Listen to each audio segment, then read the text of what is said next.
This is the faith one. This is the faith one. There we go. Now I can see people.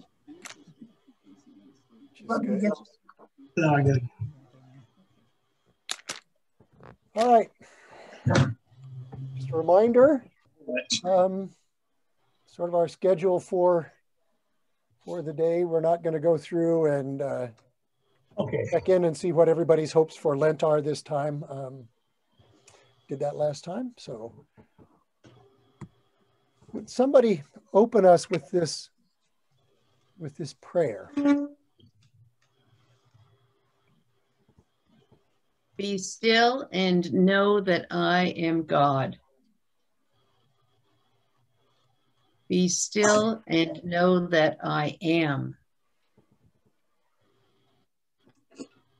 Be still and know. Be still. Be. Amen. Amen.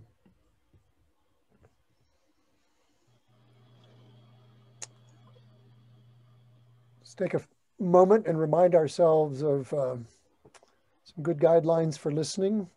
Read these individually as you will. Take a moment to be fully present and to rest in God's presence. Listen with the ears of your spiritual heart.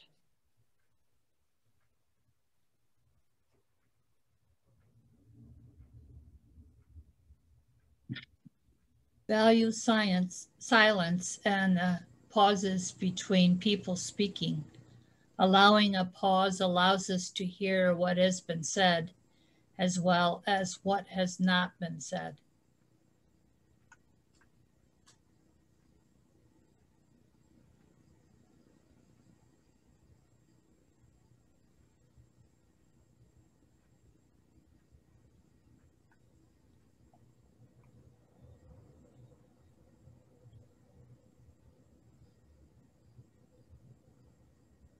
Listen for the moment of spirit within yourself and others, letting go of any impulse to fix or challenge anything. Speak only for yourself, expressing your own thoughts and feelings, your own experiences. Use I rather than you or we statements.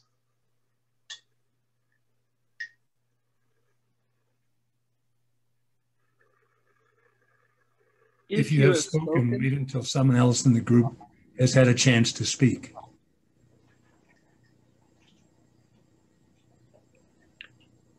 Confidentiality is essential. What is shared in the group stays in the group.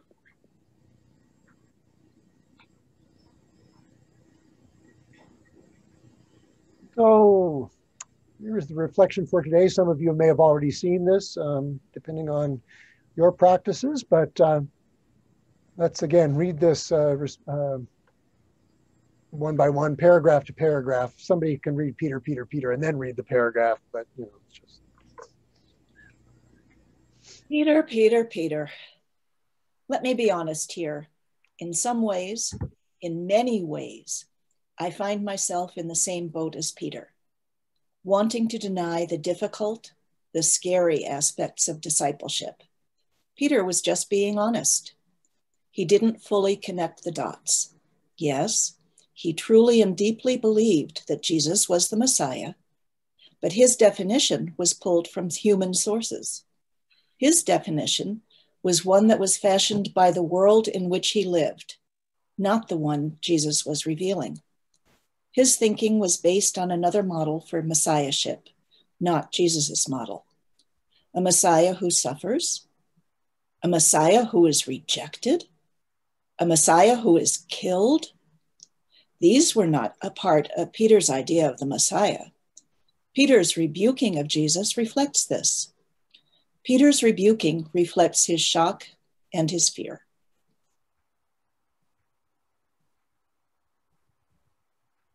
Like Peter, I am often left in disbelief and denial about where Jesus is calling me to go. And while I may not refute Jesus, wow, what a bold move, I do choose not to listen.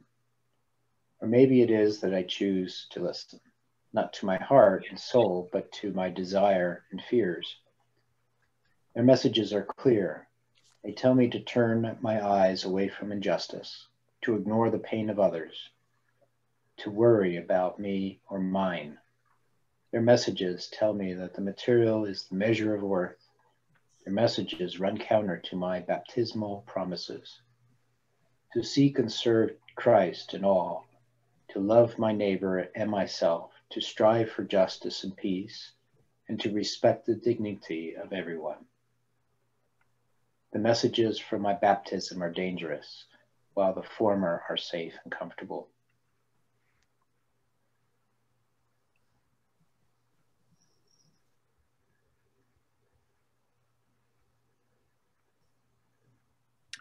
I am reminded of the book I read last summer, The Hate You Give by Angie Thomas.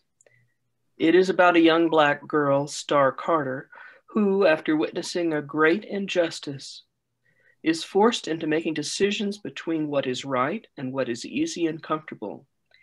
With each chapter, we are witness to her struggles to make the right decision, but fear and loss of comfort make a worthy opponent.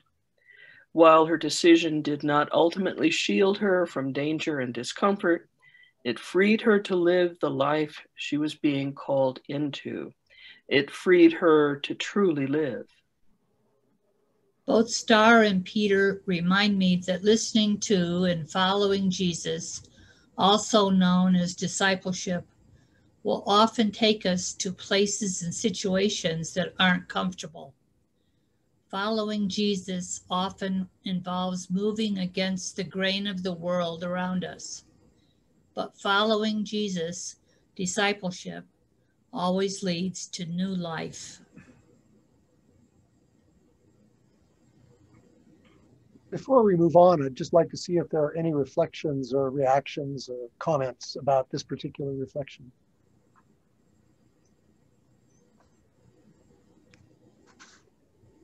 Can you go back to the previous page? Because I think the Lisa Carter Starr's mom that quote was pretty important. Sometimes you can do everything right and things will still go wrong. The key is to never stop doing right.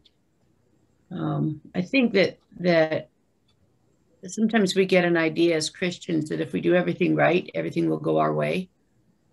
And that patently is not true.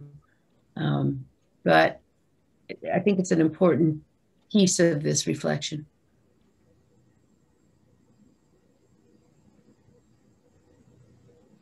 Our way may not be the right way or Jesus' way, the Christian way.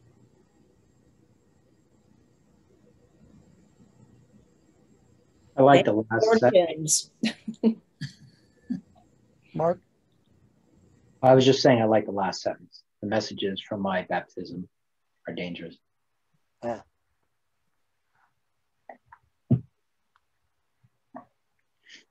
Catherine, what were you going to say?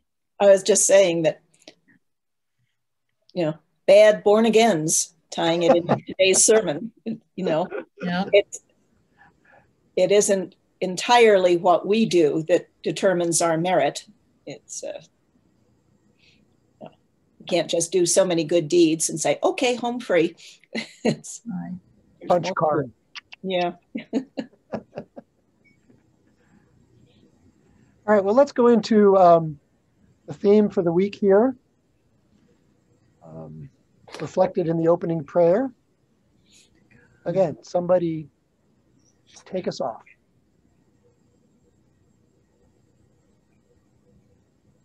Now, keep your nose out of this, okay? Still, and know that I am God. In yesterday's reflection, Malcolm McLaurin wrote about how following our baptismal promises can be dangerous. Yet if we are willing to overcome our fear and listen to a deeper voice calling us to make the often difficult choices, those choices will lead to new life. But how do we listen to God? The season of Lent offers us the perfect opportunity to engage with spiritual practices that help us to listen more deeply to ourselves, to others, and to God. This week, we shift from listening to ourselves to exploring several contemplative practices that can help us to be more faithful listeners to God. Contemplative practices are intentional actions or activities that we do to connect more directly with the awareness of the holy in our lives. Today, we will begin preparing. Following are a few ideas you might want to consider to help you get started. Sorry, I read too much.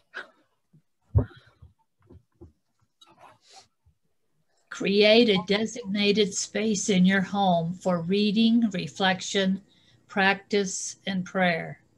You may want to keep a journal here, as well as some meaningful items that remind you of your intention. Bring an open mind and heart and start small. We will be listening with the ears of our hearts, listening from a place of openness, curiosity, kindness, and vulnerability. And even spending just a few minutes a day in silence, resting in the arms of God, will be valuable. Seek the support of others. You can invite others to read and reflect with you, or you could join our Lenten Retreat private group on Facebook. Learn more at livingcompass.org/Lent, or be a part of Good Shepherd's 24/7 Coffee Hour Facebook group. Hey, free advertising. Yay.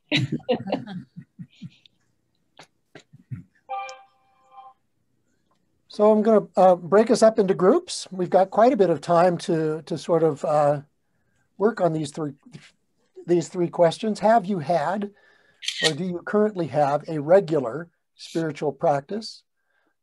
Which of those suggestions have you already tried or want to try?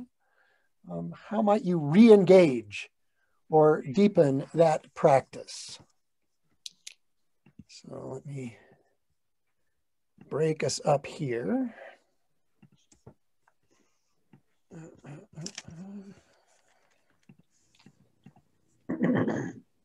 Looks about right. And I don't know, there are a couple of folks that are logged on, but I don't know if they are here, so they may end up in rooms as well.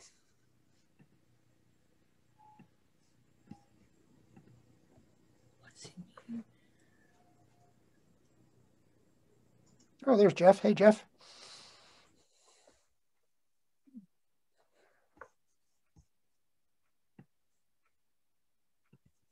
Oh, I got to do room 1.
Haven't talked for us. Elaine left. Who says he?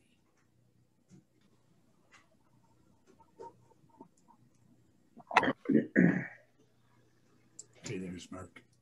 Hello. Hi, Mike. Hey, Mark, I'm enjoying your book. Oh, you reading L? L. Ah. I didn't know it was L. I kept saying Ellie. Yeah. But it's L. L. Oh, okay. Where are you in the book right now? Chapter 3. Okay. Chapter 3, chapter 4. Yeah, she's trying to sort it all out right now. Yeah. Yeah.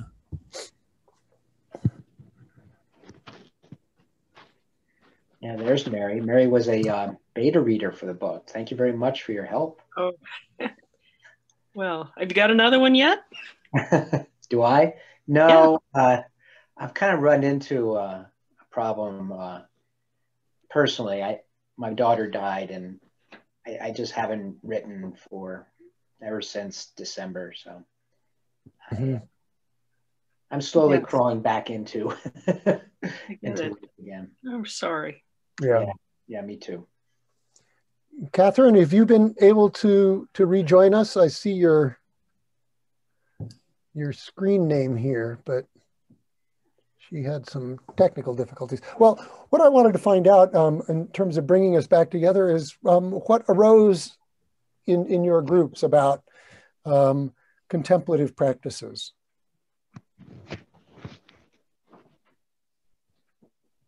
Coffee hour in the mornings, and reading devotionals, spending time with God then in the morning.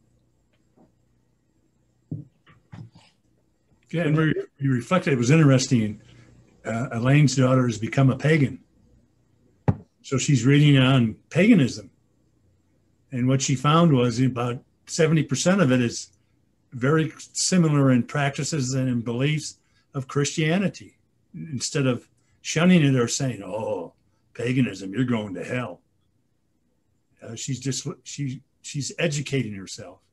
And that's what we ended up talking about, was how faiths have similarities. You just have to take the time to learn them instead of pontificating against them.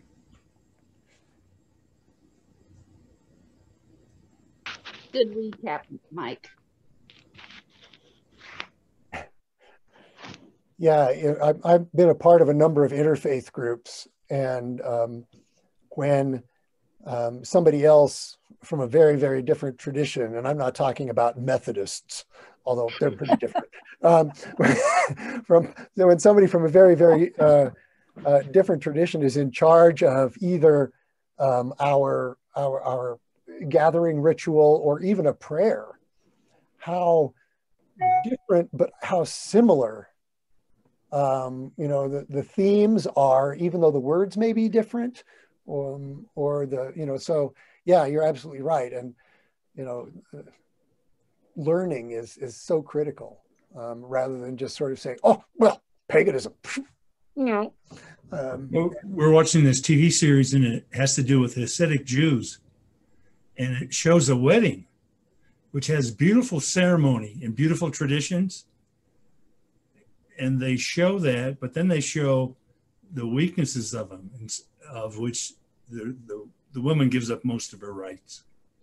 She's just there to have babies. That's pretty much it. And so, but you get to see all of that, and you go, that ceremony I've seen in a Greek Orthodox wedding.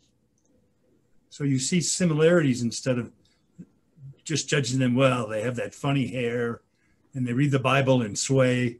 Those guys are wacko. No, they're not.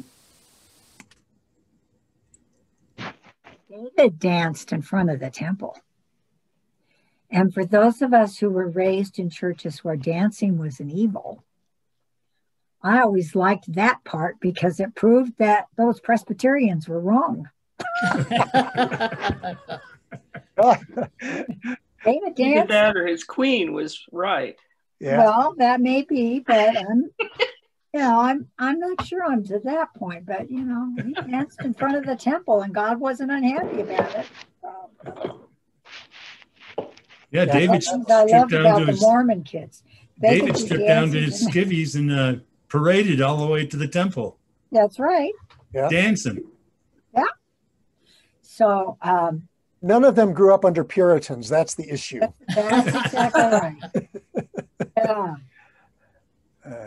And it's so interesting because Puritans were the folks who wanted to purify the English church of Catholic practices. But man, they wanted to purify a lot of stuff. And I think a lot of it had to do with the caste they were in England and the fact they didn't have money to do these things. That could have been. You know, I mean, it was like, well, we aren't going to celebrate Christmas like that because, you know, it's too expensive and we aren't going to do that. We'll go to church. I come from a long line of Puritans in, you know, Massachusetts Bay Colony, etc. Deacons down the line. And when I was deciding to get ordained in the Anglican tradition, my family just could envision all these relatives rolling over in their graves. Yeah, and the Anglican Church is not a wild party church. It's more of a disciplined church, and yet to them they thought it was, oh my God, everything we fought and died for, and she's embracing it, you know.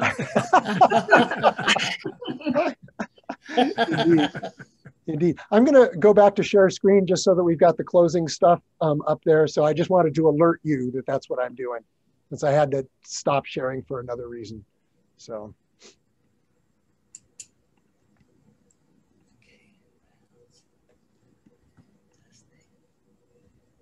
Are you seeing one screen or two? Two. Okay. There we go. Sounds like an eye check. Yeah. 1 or 2? A or B? 3 or 4? Well, Jeff and Mark and I talked about, answered the questions about where and when and how. But the most important thing we shared with each other are the struggles that we find. And I didn't know that Mark had lost his daughter in December, and trying to get through all of the estate stuff. And I can relate to this so well because there's not time to really grieve. And getting things sort of to a point where you are more spiritual again takes time. And Jeff is just kind of working on developing that. And so he's working at it from a different perspective. He's loves history. And so he's involved in the Atlas of the Bible and kind of working that way. So we gave him some ideas of things to check. But all three of us are working on our spirituality, and yet the crosses we bear, such as they are, can interfere with our spirituality because of a wide variety of issues, and one of them can be grief. Right. So that's what we did. Cool. Well, you've seen these before, various practices. We talked about some of them in the course of this conversation. Some of us found last week's reflections kind of challenging. I didn't want to listen to my body because I didn't like the things it was telling me, for example, all those kinds of things. So we have sort of an opportunity to take all of that, listening to ourselves, listening to other people, listening to our insight, and maybe work on it in a slightly different way some of the practices that were suggested this morning. So I trust that the meditations are still powerful. I just find these really, really good. I find the variety of voices just wonderful. And they prod me in directions that I might not have gone in other ways. So I'm finding this very rich, and I hope you are as well. Can someone pray us out? I will. O Holy One, what is your prayer, your deepest desire for us? What do you want my prayer to be? What, if anything, is getting in my way of joining more fully and freely in your prayer? Are there any boundaries I have created in my heart that I now need to relinquish? Is there anything you would have me say or do on your behalf? May it be so. Amen. Amen. Amen. Thank you all. We'll see you next week. See you next week. Thank you, Gary. Yeah, and good luck with your spiritual disciplines.